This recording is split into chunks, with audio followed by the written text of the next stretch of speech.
அல்ஹம்துலில்லாஹி ரப்பில் ஆலமீன். அல்லாஹும்ம ஸல்லி அலா சய்யிதினா முஹம்மதின் அல்லாஹும்ம ஸல்லி அலைஹி வஸல்லம். கண்ணியத்திற்குரிய சகோதரர்களே, குர்ஆனில் பெயர் கூறப்பட்ட நபிமார்கள் சரிதை தொடரிலே இன்று நாம் பார்க்கக்கூடிய நபி இப்ராஹிம் அலைஹிஸ்ஸலாம் அவர்களுடைய இரண்டாவது புதல்வர் ஹதரத் இஸ்ஹாக் அலைஹிஸ்ஸலாம்.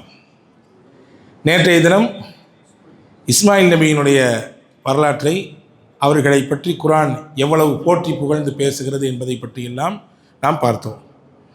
இன்றைக்கு நாம் பார்க்கக்கூடியது இஸ்மாயில் அலைஹிஸ்ஸலாமுடைய சகோதரன் இஸ்ஹாக் அலைஹிஸ்ஸலாம். ஃபபஷர்னாஹு பி இஸ்ஹாக் நபிய்யம் மினஸ் ஸாலிஹீன். அல்லாஹ் இஸ்ஹாக் நபியை பற்றி பெயர் கூறி குர்ஆனிலே நிறைய இடங்களிலே பேசுகிறான். குறிப்பாக 37வது அத்தியாயத்தினுடைய 112 மற்றும் 113வது வசனங்கள் அவருடைய சிறப்பு இயல்புகளை பற்றி, தன்மைகளை பற்றி பேசுகிறது. நபி ஸல்லல்லாஹு அலைஹி வஸல்லம் அவர்கள் ரசூலுல்லாஹ் இஸ்ஹாக் நபியை பற்றி பேசியிருக்காங்க. ரொம்ப கண்ணியமானவர் அவர் அப்படின்னு ரசூலுல்லாஹ் புகழ்ந்திருக்காங்க. எப்படி சொன்னாங்கன்னா, யூசுப் நபியிலேருந்து சொன்னாங்க. யூசுப் நபி யார் தெரியுமா? கரீம், அவரே ஒரு கண்ணியத்திற்குரியவர். அவங்க அத்தா யார்? யாக்கூப், அவரும் கண்ணியமானவர், சிறப்பானவர். அவங்க அத்தா யார்? அத்தா இஸ்ஹாக், அவரும் சிறப்பிற்குரியவர். அவங்க அத்தா யார்? இப்ராஹிம். இப்படி நபிமார்களுடைய தொடரிலே கண்ணியமானவர், இவரும் கண்ணியமானவர், அவருடைய தகப்பனார், அவருடைய பாட்டனார், இன்னும் முப்பாட்டனார், இந்த வழி முழுக்கவே கண்ணியத்திற்குரிய வழி என்று பெருமானார் ஸல்லல்லாஹு அலைஹி வஸல்லம் இந்த 4 தொடரை பற்றி பேசியிருக்கிறார்கள். அதிலே ஒருவர் தான் ஹதரத் சையதுனா இஸ்ஹாக் அலைஹிஸ்ஸலாம். இஸ்ஹாக் அலைஹிஸ்ஸலாம் இப்ராஹிம் நபிக்கு எப்போ பிறந்தாங்க? கிட்டத்தட்ட 100 வயசை தாண்டுது. 100 வயசை கிராஸ் பண்ணும்பொழுது இஸ்ஹாக் நபி பிறக்கிறாங்க. நமக்கு குழந்தை இல்லைன்னு சொல்லி டபுள் டிஜிட்டில் இருக்கக்கூடிய நம்ம யோசிக்கக்கூடாது. நம்ம அதை பற்றி கவலைப்படவே தேவையில்லை. ட்ரிபிள் டிஜிட்டில் தான் இப்ராஹிம் நபிக்கு இஸ்ஹாக் அலைஹிஸ்ஸலாம் அல்லாஹ் கொடுத்துருக்கான் இல்லையா? நம்ம வாழ்க்கை மொத்தமே டபுள் டிஜிட்டில் முடிய போகுது. நம்ம கவலைப்பட தேவையில்லை. நாடினால் வயது என்பதெல்லாம் ஒரு பொருட்டே கிடையாது. அல்லாஹ்விற்கு எப்பனாலும் தருவான். அதற்கு சரியான உதாரணம் இப்ராஹிம் அலைஹிஸ்ஸலாமுக்கு அல்லாஹ் இஸ்ஹாக் நபியை கொடுத்தது. ஹாஜரா அம்மா வழியாக இஸ்மாயில் நபி பிறந்தாங்க. சாரா அம்மாவினுடைய வழியாக இஸ்ஹாக் அலைஹிஸ்ஸலாம் பிறக்கிறாங்க. நான் ஏற்கனவே இப்ராஹிம் நபியினுடைய வரலாற்றை பற்றி சொல்லும்போது உங்களுக்கு ஞாபகப்படுத்தியிருந்தேன். இப்ராஹிம் நபியினுடைய முதல் துணைவி மனைவி சாரா அம்மா தான். 2வதாக கல்யாணம் பண்ணி கொண்டவங்க தான் ஹாஜரா அம்மா. சாரா அம்மாவுக்கு ரொம்ப நாளாக குழந்தை இல்லை. வரலாற்றில் வருகிறது, சாரா அம்மாவுக்கே 90 வயசு. இஸ்ஹாக் அலைஹிஸ்ஸலாம் பிறக்கும் பொழுது சாரா அம்மாவுக்கு 90 வயது, இப்ராஹிம் அலைஹிஸ்ஸலாமுக்கு 100 வயது. அல்லாஹு தாலா இன்னைக்கு ஓதணும், நீங்கள் கவனிச்சிருப்பீங்க, நிறைய அத்தியாயங்கள் ஓதப்பட்டுச்சு. அதில் ஒரு அத்தியாயம் இப்ராஹிம் ஒரு அத்தியாயம் முழுசாக ஓதப்பட்டிருக்கு இன்னைக்கு. அதில் இப்ராஹிம் நபி தனக்கு வயோதிக காலத்திலே கிடைக்கப்பட்ட குழந்தைக்கு நன்றி செய்யும் பொருட்டு ஒரு துவா ஓதுறாங்க. அந்த துவா அல்லாஹ் பதிவு செய்கிறான். அல்ஹம்துலில்லாஹி அல்லதி வஹபலி அலல் கிபரி இஸ்மாஈல வ இஸ்ஹாக் இன்ன ரப்பீ லஸமீஉத் துஆ. என்னுடைய வயோதிக காலத்திலே எனக்கு இஸ்மாயிலையும் இஸ்ஹாக்கையும் அல்லாவே கொடுத்தியே, உனக்கே எல்லா புகழும்.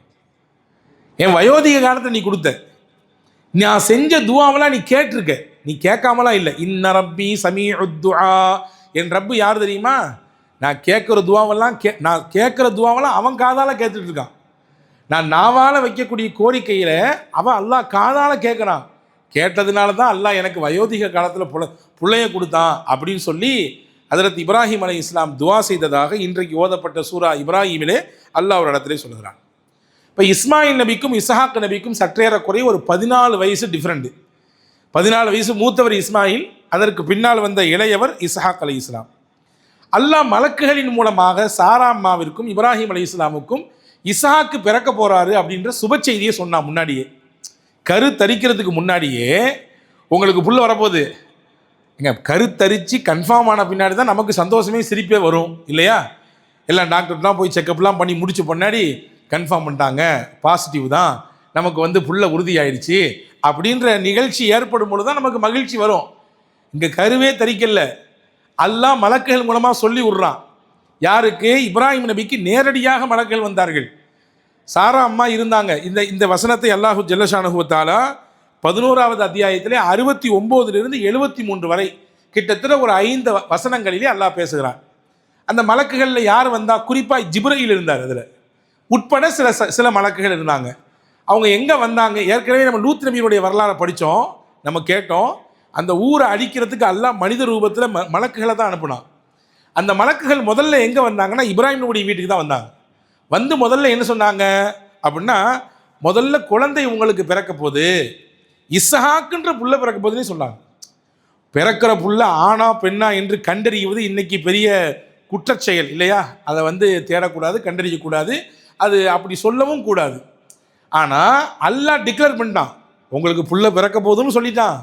பிறக்க போகிற புள்ள ஆம்பளை புள்ளன்னு சொல்லிட்டான். குர்ஆனில் அல்லாஹ் சொல்கிறான் பாருங்கள், வலகத் ஜாஅத் ருசுலுனா இப்ராஹீம பில் புஷ்ரா காலு சலாமா. சுப செய்தியை கொண்டு வந்தார்கள் அந்த மலக்குமார்கள். சுப செய்தியை கொண்டு வந்தாங்க, உங்களுக்கு புள்ள பிறக்க போகுது அப்படின்னு. அந்த சுப செய்தியை கேட்டு ஓரத்தில் நின்று அவங்க அம்மா, அதாவது சாரா அம்மா, இப்ராஹிம் அலைஹிஸ்ஸலாமுடைய துணைவியார், வம்ராஅத்துஹு காயிமத்துன் ஃபضحكت فبشرناها بإسحاق. நமக்கு புள்ள பிறக்க போகுதுன்ற செய்தி தெரிஞ்ச உடனே அந்த புள்ளைய சுமக்கக்கூடிய அந்த பெண்ணுக்கு வர்ற மாதிரி சந்தோஷம் யாரும் கிடையாது உலகத்தில் இல்லையா? கணவனுக்கும் அதில் பங்கு இருக்குது, மாற்று கருத்து இல்லை. கணவனும் பிள்ளைக்கு தகப்பன்ற ஒரு கிரேடுக்கு மாற போகிறாரு, அதில் எந்த மாற்று கருத்துக்கு இடம் இல்லை. ஆனால் அதில் கூடுதல் சந்தோஷம் யாருக்கு? தாய்க்கா தகப்பனுக்கான தாய். அவள் சந்தோஷமாக இருக்கிறனால தான் அந்த சிரமத்தை ஏற்றுக்கிறா இல்லையா? அவள் சந்தோஷப்பட்டதுனால தான் அந்த 10 மாத சிரமத்தையும் மகிழ்ச்சியாக ஏற்றுக்கிறா. ஏங்க, ஒரு விஷயத்தில் நம்ம ஈடுபாடு பட்டுட்டோன்னு சொன்னால், நமக்கு ஒரு விஷயம் லைத்து போச்சுன்னு சொன்னால் கஷ்டமாக தெரியாது, தெரியுமா? தெரியாது. நமக்கு ஒரு ஒரு காரியத்தின் மீது இன்ட்ரெஸ்ட் அதிகமாக இருக்குது, ஈடுபாடு அதிகமாக இருக்குது, ஆசை அதிகமாக இருக்குது, தேட்டம் அதிகமாக இருக்குது. அதற்காக வேண்டி எவ்வளவு பெரிய கஷ்டங்களையும் நம்ம சகிச்சுக்குவோம் இல்லையா? அப்போ பாருங்க, ஹஜ்ரத் இஸ்ஹாக் அலைஹிஸ்ஸலாம் பிறக்க போகிறாங்கன்ற செய்தியை கேள்விப்பட்டு யார் சிரிச்சுக்கிட்டு நிற்கிறா? சந்தோஷத்தில் அந்த அம்மா நிற்கிறாங்க, சாரா அம்மா. அல்லாஹ் இது என்ன சொல்கிறான்? ஃபபஷர்னாஹா பிஇஸ்ஹாக். இஸ்ஹாக்கை கொண்டு நாம் சுப செய்தி சொன்னோம். வமின் வராஇ இஸ்ஹாக் யாக்கூப். இஸ்ஹாக் மட்டும் இல்லை, இவருக்கு பின்னாடி யாக்கூப் வர போகிறாரு. உங்களுக்கு புள்ள, அந்த புள்ள எப்படிப்பட்ட புள்ள? இது நாள் வரை பொறுத்திருந்தீங்கல்ல, காத்திருந்தீங்கல்ல. இப்ராஹிமுக்கும் சாரா அம்மைக்கும் அல்லாஹ் பேசுகிறான், இது நாள் வரை காத்திருந்தீங்கல்ல, உங்களுக்கு நம்ம ஒரு பிள்ளையை தரப்போகிறோம், அவர் நபியாக்க போகிறோம். அது மட்டுமல்ல, அவருக்கு பின்னாடி ஒருத்தர் வருவார், அதான் உங்கள் பேர பிள்ளை, அவருக்கு யாக்கூப்னு பேர், அவரும் நபியாக தான் இருப்பார் அப்படின்ற செய்தி அல்லாஹ் ஜல்லஷானஹு வ தஆலா அப்படியே அடுக்கடுக்காக அந்த வசனங்களிலே சொல்கிறான். ஆக ஹஜ்ரத் சாரா அம்மாவிற்கும் இப்ராஹிம் அலைஹிஸ்ஸலாமிற்கும் வயதினுடைய பிற்பகுதியிலே பிறக்கிறார் ஹஜ்ரத் இஸ்ஹாக் அலைஹிஸ்ஸலாம். இஸ்ஹாக் அலைஹிஸ்ஸலாமை பற்றி குர்ஆன் புகழுகிறது. எப்படி நேற்று இஸ்மாயில் நபியை பற்றி ஒரு 5 சிறப்பு தன்மைகளை சொன்னோம், அவருக்கு எப்படி அல்லாஹ் தஆலா புகழுகிறான் என்று. இப்போ இஸ்ஹாக் அலைஹிஸ்ஸலாமை பற்றியும் அல்லாஹ் குர்ஆனிலே புகழ்ந்து பேசுகிறான். என்ன சொல்கிறான்? மிக நல்லவர் அப்படின்றான் அல்லாஹ், மிக மிக நல்லவர். இஸ்ஹாக்கை போன்ற ஒரு மனிதர் கிடையாது, அவ்வளவு சிறப்பானவர். சாலிஹ் அப்படிங்கிறான் அல்லாஹ். சாலிஹ் என்றாலே ரொம்ப நல்ல மனிதர் என்று பொருள். மினஸ் சாலிஹீன், நல்லோர்களில் கட்டுப்பட்டவர் அவர் என்று அல்லாஹ் புகழ்ந்து பேசுகிறான். அன்பான சகோதரர்களே, ஒருவரை பார்த்து நல்லவர் என்று எதை வைத்து அடையாளம் காணுதல்? மார்க்கா அதுக்கு என்ன அளவுகோல் வச்சிருக்கு அப்படின்னா, பெத்தவங்களுக்கு அவர்களுடைய துவாவை பெறுகிற விதத்திலே அவர் இருக்க வேண்டும், அது அவர் நல்லவர் என்பதற்கான அடையாளம். ரசூலுல்லாஹ் சொன்னாங்க, ஒரு மனிதர் இந்த உலகத்தை விட்டு இறந்துட்டா எல்லாத்தையும் விட்டுட்டு போயிடுவார், ஆனால் 3 மட்டும் அவருக்கு பின்னாடி வந்துக்கிட்டே இருக்குன்னாங்க. மௌத்தாயி கபூரில் போய் அடக்கப்பட்டாலும் 3 விஷயம் மட்டும் அவரை ஃபாலோ பண்ணி வந்துட்டே இருக்கும். அவர் கபூரில் இருந்தாலும் சரி, மறுமை வரை வரும். அதில் ஒன்று முதல்ல என்ன? அவர் கற்ற பயனுள்ள கல்வி. அவர் படித்து அவரோட வச்சுருக்க மாட்டார், அதை பல பேருக்கு கடத்திருப்பார். அது செயின் மாதிரி அப்படி போய்கிட்டே இருக்கும். அதை படித்தவங்க கேட்டவங்க அமல் செய்ய இவருக்கு நன்மை வந்துக்கிட்டே இருக்கும். ஒன்றா. 2வது சொன்னாங்க சதகா ஜாரியா, நிரந்தரமான நன்மை, நிரந்தரமான தர்மம். ஏதோ ஒரு காரியத்தை செஞ்சு வச்சாரு, அதனால் மக்களுக்கு பயன் கொடுத்துக்கிட்டே இருக்குது. மரத்தை நட்டி வச்சாரு, நிழல் கொடுக்குது, அதுலேருந்து பழங்களை மக்கள் சாப்பிட்றாங்க, உயிரினங்கள் சாப்பிடுது. போர் செட்டு போட்டு கொடுத்தாரு, தண்ணி ஏற்படுத்தி கொடுத்தாரு, குரானை வாங்கி வச்சாரு, பள்ளிவாசலை கட்டி கொடுத்தாரு, அல்லது உதவி செஞ்சாரு. இது எல்லாம் ஜாரியா. அது இருக்கும் காலம் வரை நன்மை அவருக்கு போய் கொண்டே இருக்கும். 3வது ரசூலுல்லாஹ் எப்படி அடையாளப்படுத்துறாங்க பாருங்க, வலதுன், ஒரு பிள்ளை அப்படி சொல்லலை, சாலிஹுன், நல்ல பிள்ளை, யதுஉ லஹு, அவருக்காக துவா செய்யக்கூடிய பிள்ளை. அவர் இந்த இறந்து போன பெற்றோருக்காக வேண்டி நினைத்து துவா செய்யக்கூடிய நல்ல பிள்ளை இருக்குதே, மூத்தா போன பின்னாடி நம்ம கை கொடுக்கும். அது இருக்கும் பொழுதும் கை கொடுக்கும், மூத்தான பின்னாடியும் கை கொடுக்கும்ன்றான் அல்லாஹ். அல்லாஹ்வின் தூதர் ஸல்லல்லாஹு அலைஹி வஸல்லம் சொன்னாங்க. அப்போ ஒருவர் நல்லவர் என்பதற்கான மிகச்சிறந்த அடையாளங்கள் ரொம்ப முக்கியமானது பெற்றோருடைய துவாவை அவர் பெற்றிருப்பார். எனவே தான் ஹஜரத் ரசூலுல்லாஹி ஸல்லல்லாஹு அலைஹி வஸல்லம் சொல்றாங்க பாருங்க, கியாமத்து நாளுக்கு நிறைய அடையாளங்கள் இருக்குங்க, நிறைய அடையாளங்கள் இருக்குது. அதை பற்றி தனியாக பேசணும். சிறிய அடையாளங்கள் என்று சிலது இருக்கிறது, பெரும் பெரும் அடையாளங்கள் என்று சிலது இருக்கிறது. ஹதீதிலே வந்திருக்கிறது, திர்மிதி ஷரீஃபிலே ஒரு ஹதீஸ் வருது பாருங்க, இதா கானல் மக்னமு துவலன் வல் அமானத்து மக்னமன் வ ஜகாத்து மக்ரமன் வ துஉல்லிம லி கைரி தீன். நிறைய ரசூலுல்லாஹ் அப்படியே அடுக்குறாங்க. என்னெல்லாம் அடுக்குறாங்க அப்படி மேலோட்டமாக சொல்கிறேன் பாருங்க. செல்வம் ஒரு சில மக்களிடத்தில் மட்டுமே சுற்றி சுற்றி வந்தால், அமானீதமாக ஒப்படைத்தப்பட்ட பொருள் அவருடைய சொந்த லாபத்துக்கு பயன்படுத்தப்பட்டால், ஜக்காத் கடனாக நிர்ணயிக்கப்பட்டால், அதாவது ஜக்காத் காந்தி கணக்கில் கடன் மாதிரி எழுதப்படுது, அந்த மாதிரி சூழல் ஏற்பட்டால், அல்லாவின் மார்க்கத்தை அல்லாவிற்காக வேண்டி அல்லாமல் வேறு காரியத்திற்காக வேண்டி படிக்கப்பட்டால், ஒரு மனிதர் தன்னுடைய முடிவுகள் மொத்தத்தையும் மனைவியின் சொல் கேட்டு மட்டுமே எடுத்தால், எல்லாத்தையும் கொண்டு அங்கே ஒப்படைச்சிட்டாரு, அம்மா சைன் பண்ணாதான் அங்கே எல்லாம் உத்தரவு, இங்கே எல்லாம் கதை நடக்கும், இல்லாட்டி ஒன்றும் நடக்காது. அந்த மாதிரி நிலைக்கு மனிதர்கள் தள்ளப்பட்டால், மனிதர்களிலே பெற்ற தாயை அதாவது நிந்திக்கக்கூடியவர்கள் உருவாகினால், நண்பர்களை நெருக்கி வைத்துக் கொள்வார்கள், பெற்றவர்களை தூரம் தள்ளுவார்கள். நண்பனுக்கு ரொம்ப முக்கியத்துவம் கொடுப்பான், ஆனால் பெற்றவங்களை அப்படி தள்ளி வச்சிருப்பான். உங்களுக்குலாம் ஏதாவது தெரியுமாப்பா, என் ஃப்ரெண்ட்ஸை நான் கேட்டேன், அவங்களாம் இப்படி தான் சொல்கிறாங்க, நீங்கள் அமைதியாக இருங்க, உங்களுக்கு வயசாகி போச்சு, உங்களுக்கு இதில் அனுபவம் கிடையாது, உங்களுக்கு இதில் விவரம் தெரியாது, இந்த காலத்துக்கு இது தகுந்த மாதிரி முடிவை இப்போ நண்பர்கள் சொல்லி தான் நான் எடுத்திருக்கேன், உங்களுக்கு ஒன்றும் தெரியாது, அமைதியாக இருங்க. இப்படி நண்பர்கள் நெருக்கி வைக்கப்பட்டு பெற்றோர்கள் தூரமாக்கப்பட்டால், ரசூலுல்லாஹி ஸல்லல்லாஹு அலைஹி வஸல்லம் சொன்னாங்க, நீங்கள் மறுமை நாளை எதிர்பாருங்கன்னாங்க. இப்போ இந்த வரிசையில் பாருங்க, பெற்றோர்கள் உதாசீனம் படுத்தப்படுவதை அல்லாஹ்வின் தூதர் கியாமத்தின் அடையாளன்றாங்க. பெற்றோர்கள் உதாசீனப்படுத்தப்படுறத கியாமத்தினுடைய அடையாளங்களில் கொண்டு வந்திருக்காங்கன்னு சொன்னால், அப்போ ஒரு மனுஷன் நல்லவன் ஆகிறதும் கெட்டவராகிறதும் பெற்றோர்களுடைய அந்த உயர்ந்த நினைப்பிலும் அவர்களுடைய துவாக்களிலாம் இருக்குதுங்கிறத நம்ம புரிஞ்சுக்க முடியுது. இப்போ பாருங்க, இஸ்ஹாக் நபியை அல்லாஹ் ரொம்ப நல்லவர் என்கிறான். காரணம், அவர்களை பெற்றெடுத்த இப்ராஹிம் அலைஹிஸ்ஸலாம் இடத்திலே சிறப்பான பிள்ளையாக இருந்தார், மனமான பிள்ளையாக இருந்தார், அன்பையும் அக்கறையையும் இப்ராஹிம் கொடுத்தார்கள், மரியாதையையும் கண்ணியத்தையும் உயர்ந்த மதிப்பையும் தன் தகப்பனாருக்கு இஸ்ஹாக் அலைஹிஸ்ஸலாம் கொடுத்திருந்தார்கள். ஒன்றும் இல்லைங்க, சாதாரண விஷயம், நம்ம என்ன கொடுக்குறோமோ அதுதான் நமக்கு திருப்பி வரும், அவ்வளோதான், முடிஞ்சு, வேற ஒன்றும் கிடையாது. இந்த ஃபார்முலா புரிஞ்சுட்டா போதும். நாம் எப்படி கொடுக்குறோமோ அது நமக்கு அப்படி திருப்பி ரிப்பீட் ஆகும். நம்ம அத்தாவை பெற்றவங்களை மதித்து அவங்களுடைய பேச்சுக்கு மரியாதை கொடுத்து அவங்கள கண்ணியமாக நம்ம வச்சு காத்திருந்தோன்னா நமக்கு வருங்கள்ல பிள்ளைங்க நம்மளை அப்படி காக்கும், நம்மளும் நல்லபடியாக வச்சுக்கோம், அவ்வளோதான். ஹஜ்ரத் ரசூலுல்லாஹ் சொன்னாங்க, நீங்கள் பெரியவங்களுக்கு மரியாதை கொடுத்தீங்கன்னா நீங்கள் பெரியவங்க ஆவீங்கல்ல, உங்களுக்கு நிறம் வந்துருமல்ல, உங்களுக்கு கூன் விழுந்துருமல்ல, அப்போ உங்களை கண்ணியப்படுத்த மரியாதை செய்ய அல்லாஹ் சில பேரை ஏற்படுத்துவான். ஏன், நீங்கள் இளமையாக இருக்கும் பொழுது உங்கள் காலத்தில் இருந்த பெரியவங்களுக்கு நீங்கள் மரியாதை செஞ்சீங்க, அதனால் இப்போ நீங்கள் வயசாகி போயிட்டீங்க, முதியவர் ஆகிட்டீங்க, உங்களுக்கு மரியாதை செய்யறதுக்குன்னு அல்லாஹ் ஒரு கூட்டத்தை உருவாக்கிடுவான். நாங்கள் ரசூலுல்லாஹ் இதான். அப்போ இஸ்ஹாக் நபி தன்னுடைய தகப்பனாருக்கு தாயாருக்கு கொடுத்த மரியாதையினாலே அல்லாஹ் அவருக்கு பிறக்கக்கூடிய பிள்ளைகளை ரொம்ப மரியாதையான பிள்ளைகளாக மாற்றி கொடுத்து விட்டார். இஸ்ஹாக் நபி எப்படி தன்னுடைய தகப்பனார் இருந்தாங்களோ அதுக்கு அப்படி அச்சு அசல் பெறலாம தங்களுடைய பிள்ளைகள் அவர்களிடத்தில் நடந்து கொண்டதாக வரலாற்றிலே வருகிறது. இஸ்ஹாக் அலைஹிஸ்ஸலாம் 40 வயதில் தான் திருமணம் முடித்தார்கள். அவர்கள் மணமுடித்த பெண்ணின் பெயர் ரிஃப்கா. இவர்களுக்கும் இடையிலே கல்யாணம் முடிஞ்சு நீண்ட நாட்களாக குழந்தை இல்லை. ஆனால் நம்பிக்கை தளரலை. ஹஜ்ரத் இஸ்ஹாக் அலைஹிஸ்ஸலாம் அல்லாஹ்ட்ட கேட்டே இருந்தாங்க. அல்லாஹ் ஒரே சூழிலே 2 பிள்ளையை கொடுத்தான்.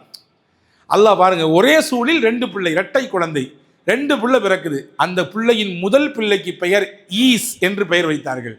2வது பிள்ளை யாக்கூப். இஸ்ஹாக்குக்கு பிறக்கிறார் யாக்கூப்.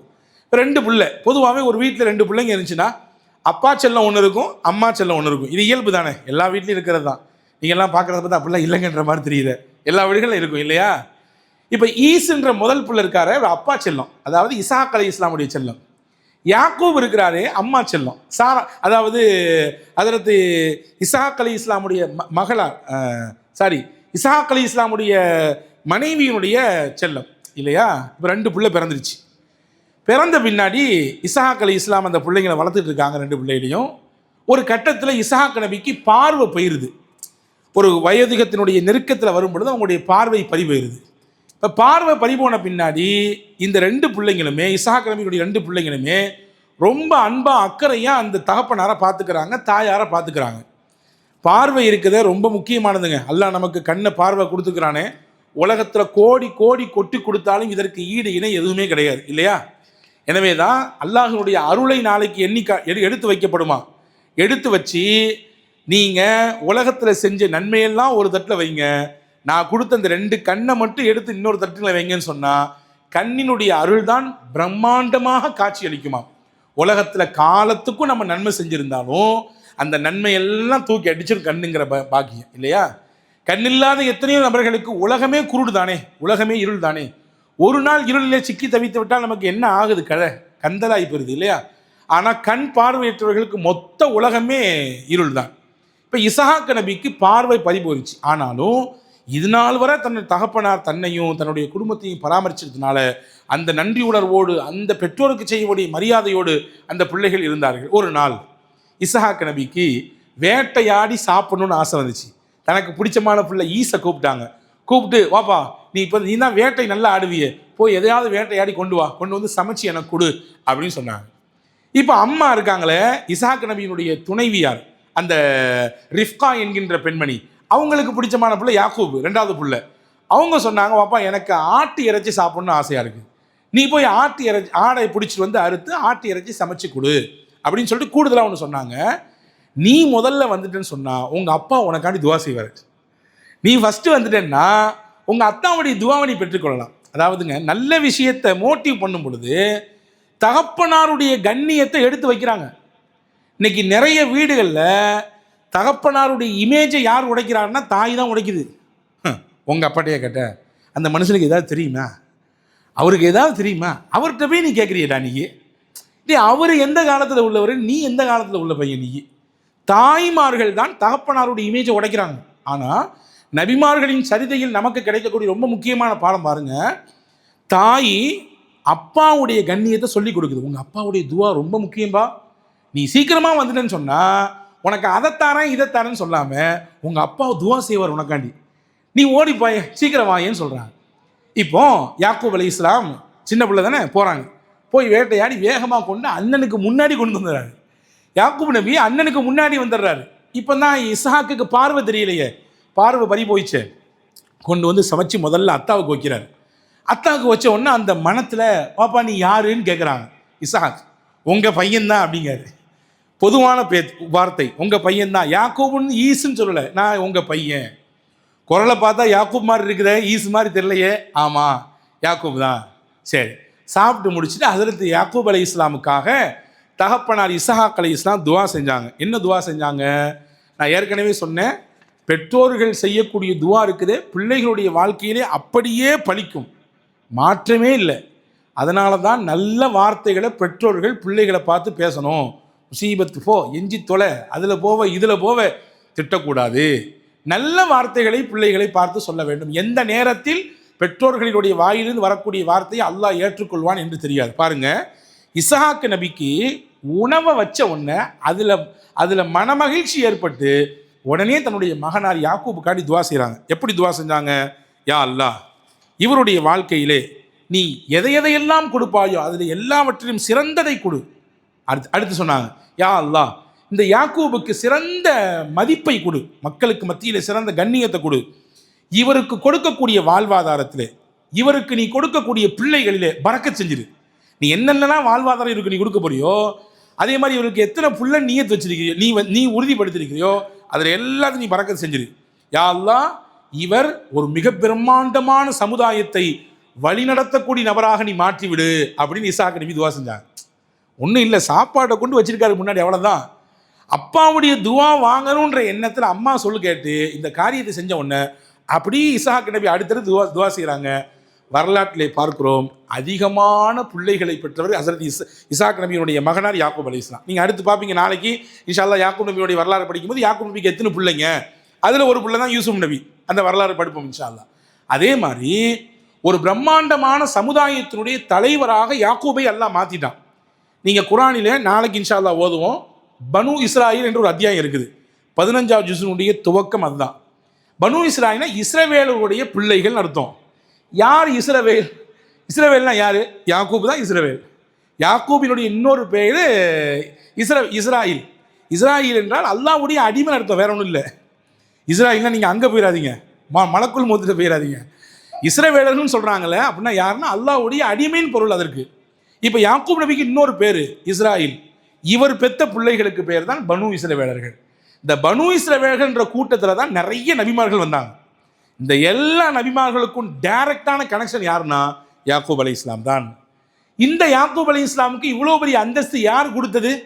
இஸ்ஹாக் என்கின்ற அந்த உயர்தரமான தகப்பனாருடைய துவா தான் அவருக்கு கொடுத்தது.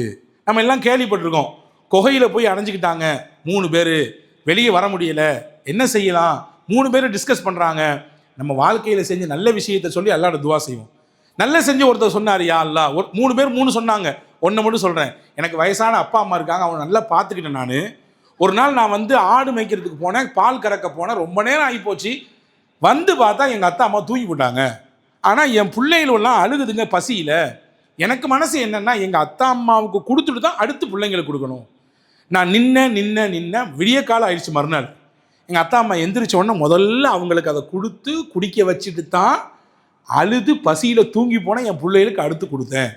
இது வேற பெருமைக்காக வேண்டிய பேருக்காக வேண்டிய அல்ல, தாய் தகப்பனுக்கு முதலாவதாக செய்ய வேண்டும் என்பது என்னுடைய விருப்பம், அவங்கள கண்ணியப்படுத்தணும்னு. இதை நான் உனக்காண்டி தான் செஞ்சேன், நீ இதை பொருந்திக்கிட்டா இந்த கதவை திறந்து விடுனார். அல்லாஹ்விடத்தில் அவர் துவா செய்தார், அல்லாஹ் உடனே திறந்தார் இல்லையா?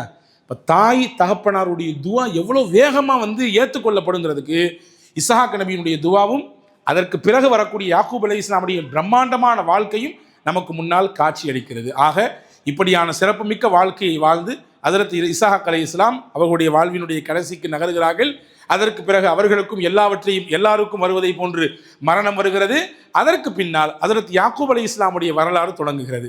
யாக்கூப் அலைஹிஸ்ஸலாமுடைய வரலாறும் அதை தொட்டெடுக்கக்கூடிய யூசுப் நபியினுடைய சுவாரஸ்யமான கதைகளும் வரலாறும் என்ன சொல்கிறது என்பதை வரக்கூடிய நாட்களிலே விரிவாக பார்ப்போம். எல்லாம் வல்ல அல்லாஹ் நபிமார்களின் சரிதையை கேட்பதின் வழியாக நம்முடைய ஈமானை அல்லாஹ் பலப்படுத்துவானாக. அவர்களை போன்று திடமான நம்பிக்கை உள்ளவர்களாக உங்களையும் என்னையும் எல்லா மக்களையும் அல்லாஹ் ஆக்கிய புரிவானாக. ஆமீன். வாஹிரு தாவான் அல்ஹம்துலில்லாஹி ரப்பில் ஆலமீன். நவைத்து சௌமகதீன் அன்னதாஇ ஃபரதி ரமதான